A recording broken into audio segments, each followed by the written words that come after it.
love lives here.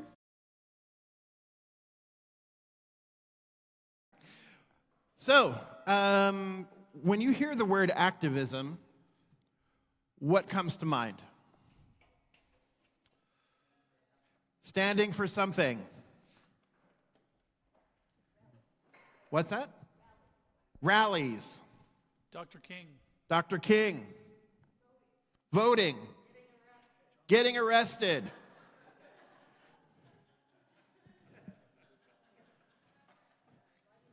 Writing letters. Meditation. Boycotting. Volunteering. Anything else?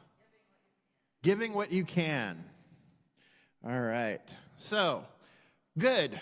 I'm glad to see that we have a little bit broader idea of what activism can be and what activism can mean.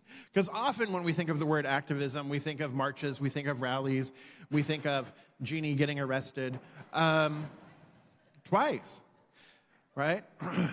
So these are the things that we think about, right? Often these are the things we think about, but then we also heard meditation, right? We heard letter writing, we heard voting. These are also ways of being active in your activism. But sacred activism is something that's a little bit deeper. It's what happens when the love that we pray about on Sundays starts moving through our hands and feet on Mondays or on Sunday afternoon. We don't have to wait until Monday, right? It's what happens when, as Ed said, we treat and move our feet. It's love that's made visible in the world. There comes a moment, right? There comes a moment when love can no longer sit still. When compassion can no longer remain silent. When belonging calls us not to just feel connected, but to actually act like it. Act like we mean it. You see, my beloveds, we are the heart and the hands and the feet of spirit on earth. Are we not? Are we not? Thank you. So, nobody can do everything, but somebody can always do something. But everybody can always do something, not just somebody. Everybody can always do something. So Helen, here you go, my friend. James 2:14 through 17, right? James tells us that what good is it, brothers and sisters, if someone claims to have faith but has no deeds? Can such a faith save them? Suppose a brother or a sister is without clothes and daily food. If you say to them, go in peace, keep warm, and be well fed, but you do nothing about their physical needs, then what good is it? In the same way that faith by itself, if it's not accompanied by action, is dead. James Day, in his book, The Conscious Activist, says that real transformation happens when the inner path of spiritual awakening and the outer path of service and justice meet. When the inner path of spiritual awakening and the outer path of service and justice meet, that is what he says is the real transformation. That's sacred activism. It's the marriage between contemplation and compassion, between prayer and protest, between belonging and doing. Howard Thurman, one of the great spiritual teachers of the 20th century, whom I know that Allison absolutely loves and adores and admires, wrote in Jesus and the Disinherited that Jesus' message was a technique, actually. It was a technique of survival for the oppressed. It's a way of keeping one's soul intact in a world that is trying to diminish it. He taught that the first act of resistance is to refuse hatred. The first act of resistance is to refuse hatred. It's to ground our action in love, because love liberates both the oppressed and the oppressor. Sacred activism begins not in anger, my beloveds, but rather it begins in awareness. It starts in that quiet space where we remember who and whose we are. Before we raise our voices, we must center our hearts.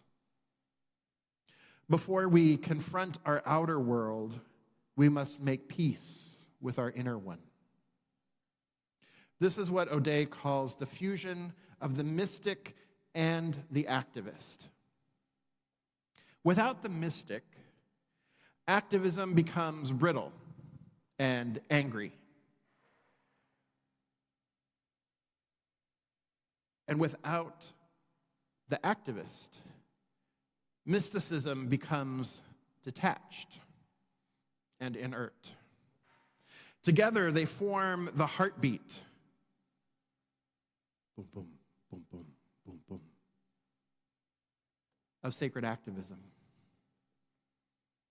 That heartbeat that is strong, that is steady, that is compassionate, that is courageous. The Christian Bible has these words from the prophet Micah 6:8. And it's funny how as I was preparing this talk for this week, this phrase that I'm getting ready to share with you kept showing up randomly in life. Showed up the other night when Eddie and I were watching TV we were watching Matlock, and it was a group of nuns who were doing work in the community, creating safe spaces in the community, and they cited this particular passage, and I'm just like, well, clearly, Spirit has something to tell me here, so I definitely need to share it with all of you. So Micah says, 6:8, He has told you, mortal one, what is good. He's told you what's good. And what does the Lord require of you but to do justice, to love kindness, and to walk humbly with God? To do justice, to love kindness, and to walk humbly with your God. So this is really the blueprint of sacred activism, is do justice. Doing justice means acting in alignment with the divine truth, acting in alignment with love, acting in alignment with peace, with joy, with harmony, with order, acting in alignment, doing justice. To love kindness, letting compassion be the motivation. Loving kindness. We also know this is the meta meditation, don't we? Let me be filled with loving kindness. Right? May you be filled with loving kindness. May you be happy. May you be peaceful and at ease. Right? This is loving kindness, compassion. And then to walk humbly. Walking humbly means that we stay teachable. We don't pretend like we know all the answers, but we stay teachable. We stay rooted in spirit. And for those of you that freaked out at the word Lord, oh Lord, right? What does the Lord require of you but to do justice, love kindness, to love kindness, and to walk humbly with your God? And Lord, when we think about it metaphysically, okay, when we break it down from a metaphysical perspective, Lord is simply the law. Lord is simply the law. Now, what do I mean by that? Whoa. All right. So up here we have spirit. We have spirit, yes? The middle section here of the V, this middle section here is what? The law or mind. It is the creative medium that takes the impress of your thought and creates, makes, right? Physical form, which is down here at the bottom of the V, which is actual form, which is form. So what does the law, what does the Lord, the Spirit, what is the Lord here? Lord is law. What does the Lord, what does the law require of you to live a just life? It requires you to do justice, meaning you're praying with your feet, right? We're going to start here. We're going to plant a seed into the creative medium, into that soil, into the law. So we're going to do justice, meaning we're going to align with divine truth. We're going to align with love. We're going to put compassion into this law, because that's then what we see. And we're going to put our humility into this law, because the humility piece, right, remaining teachable, do we need to be digging up the dirt to make sure that the creative process is working?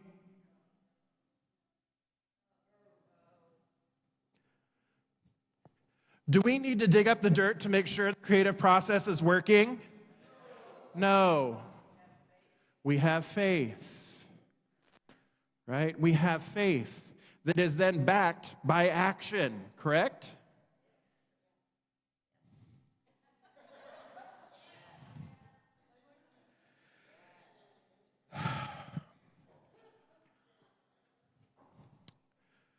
James, they're killing me this morning.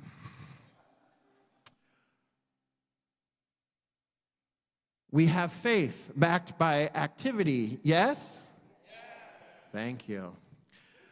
Oh, Lord, you're going to make me work. All right, so justice isn't a political idea. Justice is a spiritual one. It is love with its sleeves rolled up. It is the praying hands willing to get dirty, get into good trouble.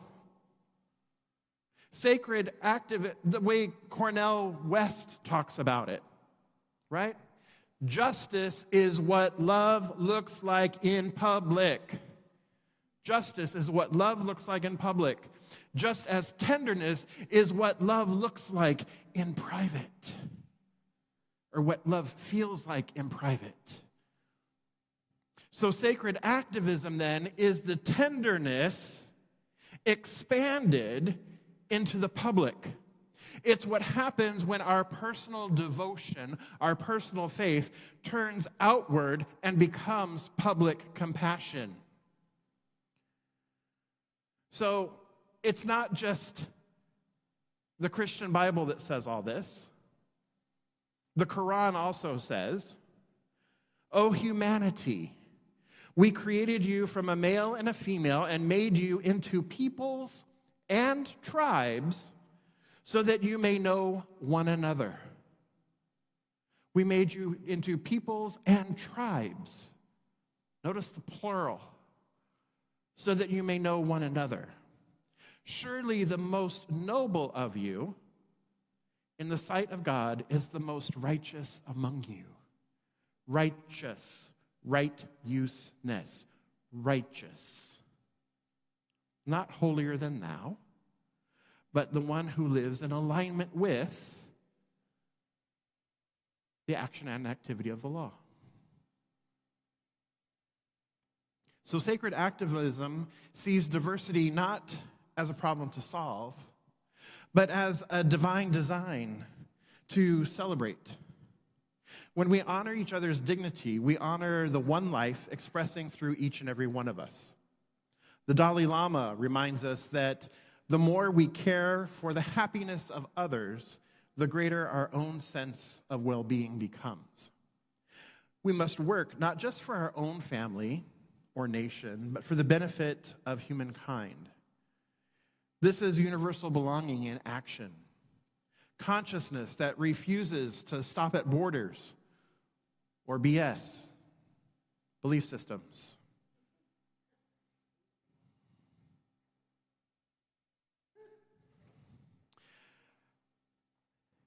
And so even in our own teaching, right, we affirm that there is one life, and that life is expressing in and as everything and everyone. That means that every injustice is personal. And every act of compassion is divine. Ernest Holmes said, "True prayer is not a petition. It's an affirmation. It's the recognition of God's presence and action and activity through each and every one of us." So, beloveds, when we pray for peace, we actually become instruments of peace. When we affirm love, we are called to act in loving ways. When we declare our unity, we can't ignore those who are being treated as less than whole. Our spirituality, beloveds, is meant to transform the world. Remember that we are a center for spiritual living, not a center for spiritual navel-gazing. The subtitle of the Science of Mind text is "A Philosophy, a Faith, a Way of Life." Meaning that spiritual living is active love. It is love activated. It is love in action. Dr. King from the Birmingham jail cell said, "Injustice anywhere is a threat to justice everywhere." We are caught in an inescapable network of mutuality, tied into a single garment of destiny. That's the theology of belonging in motion. You see, we're tied together. Your liberation is bound to mine. Remember that we believe the highest goal is a complete emancipation from discord of every nature, and that each one of us is sure to accomplish it. But we must accomplish it together. And as Cornel West adds, we need the courage to question the powers that be.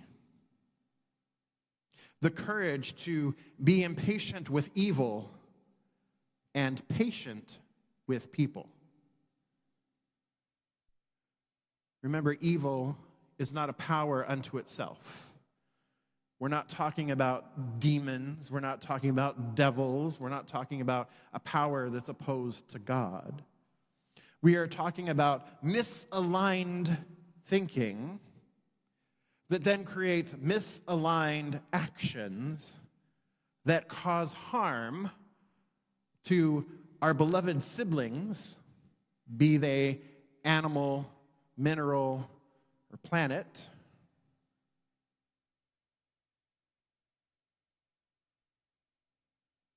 So when he says evil here, I caution you to pay attention to how we define evil, that it is not a power opposed. It is simply an ignorance. Sometimes it is a deliberate misuse of the law. It is spiritual malpractice, spiritual malfeasance.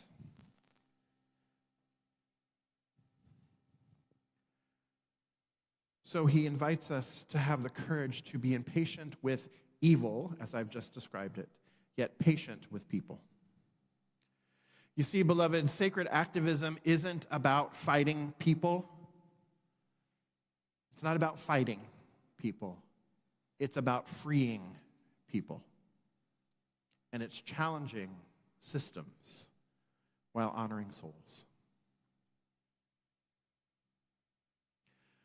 So sacred activism isn't this some abstract thing.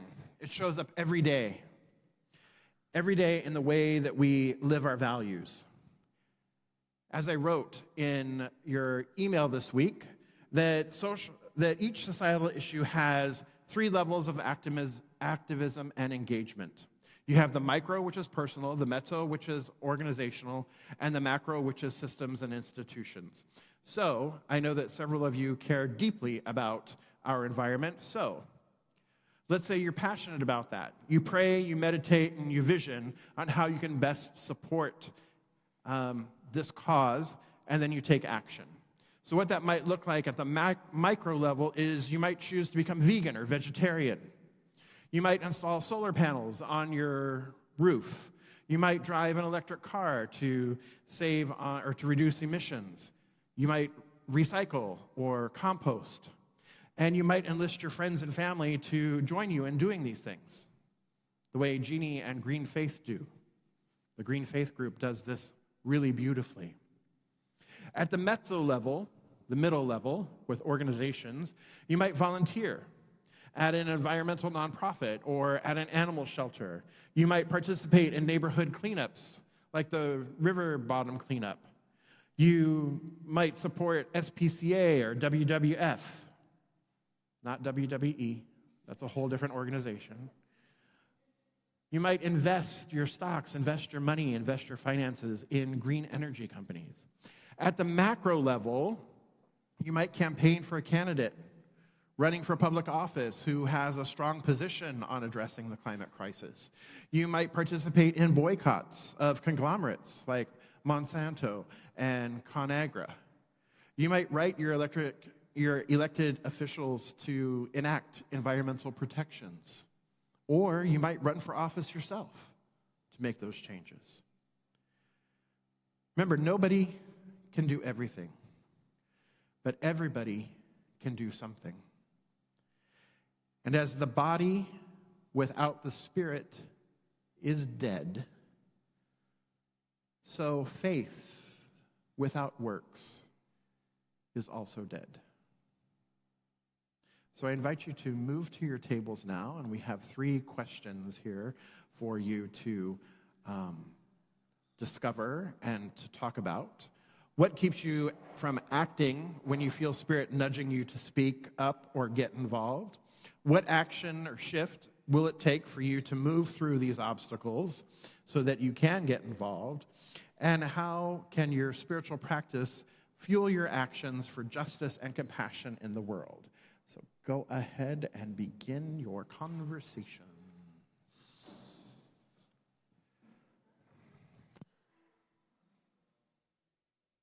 So, each week, Reverend Sanjay and I share actions to take and tools to use so that you can practically apply our principles in your daily life and in your daily activities, right? So I often joke with you tomorrow, don't I, that this is your homework for the week, right? But in reality, this homework is actually an opportunity for you to practice and embody principle in the real world and experience the beneficial impact of practicing these principles. You see, small, seemingly easy actions that are accompanied by faith and repeated consistently, they become the flywheel of transformation, both personally and globally. So remember that we're not just a philosophy, we're not just a faith. What we teach here is a way of life. It's a way of living. So, your homework for this week is to adopt one small space in your world. That space could be a place, it could be a space, it could be a relationship, it could be a situation that needs healing, beauty, or justice. And then what I'm inviting you to do is I'm inviting you to become a caretaker of that space for 7 days, for this week. So the way you're going to do this is first choose your space. It could be a neglected park corner or a sidewalk on your block. It could be a tense relationship that needs repair. It could be a space in your workplace or community where people feel unseen. It could be a community issue like food insecurity, the unhoused, or isolation. Whatever it is, just make sure that it touches your heart. So choose a space And then bring love to that space. Ask, what would love do here? What would love do here in this space? And then do it. And why not invite others to join you, right? Sacred activism grows stronger when it's shared. So invite others to participate in this. And then before you take the act, take a centering breath and say, this is what my love looks like in public. And then when you finish, pause and say aloud, this space is now a reflection of divine love in action. Then what I want you to do this week is I want you to hop into our Facebook group and share your space and share any changes that you've noticed. So I want you to share your action in the Facebook group. Sound like a plan? Because when you share your action in the Facebook group, then you're helping the community see the love that's multiplying. So share it in there. Engage in there. Post it. Post a picture. Add a picture. Share whatever in our Facebook group. So, beloveds, this makes this tangible, right? It's no longer theoretical. It transforms environments. It transforms relationships and transforms the community energy. It blends spiritual intention with actual concrete change. It shows that sacred activism can start with something as small as reclaiming 1 square foot of the world and bringing love to that 1 square foot. Sacred activism grows through these small public acts of love. When everyone in our community commits to just one act of courage this week, Riverside CSL becomes a living demonstration of love with its sleeves rolled up. Sacred activism is not about saving the world. Let me say it again. Sacred activism is not about saving the world. It's about loving it. So let your prayers become practices. Let your compassion become your courage. And let your love become justice made visible. Nobody can do everything, but everybody can do something. Get your praying hands dirty. And so it is. Excellent. So let's just come together in consciousness, recognizing here and now that there is one power.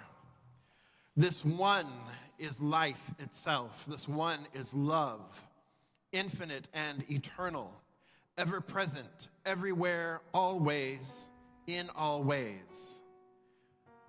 How good it is to stand and recognize that this presence is here within each and every one of us.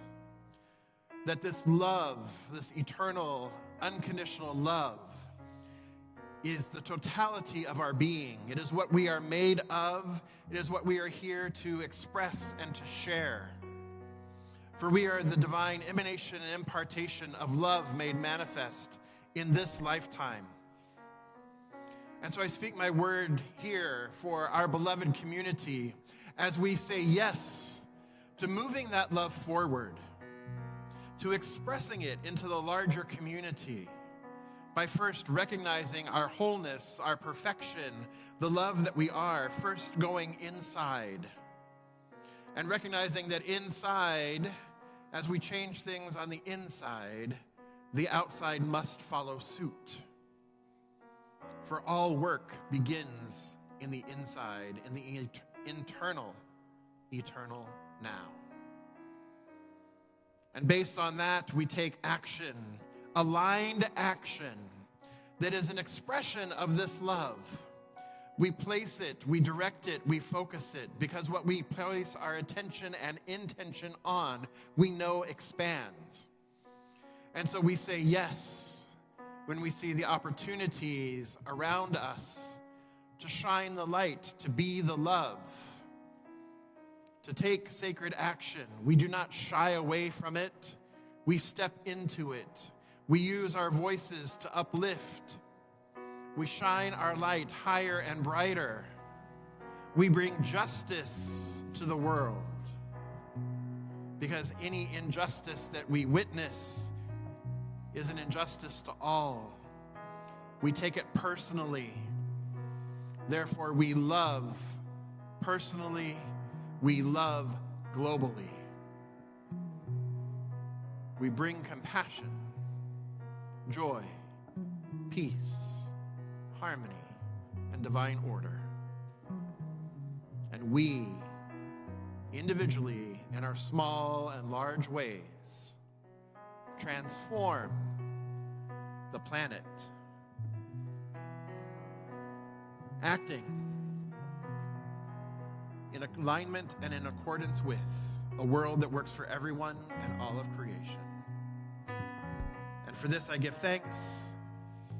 I release this word into the law, knowing it is done, knowing it is so.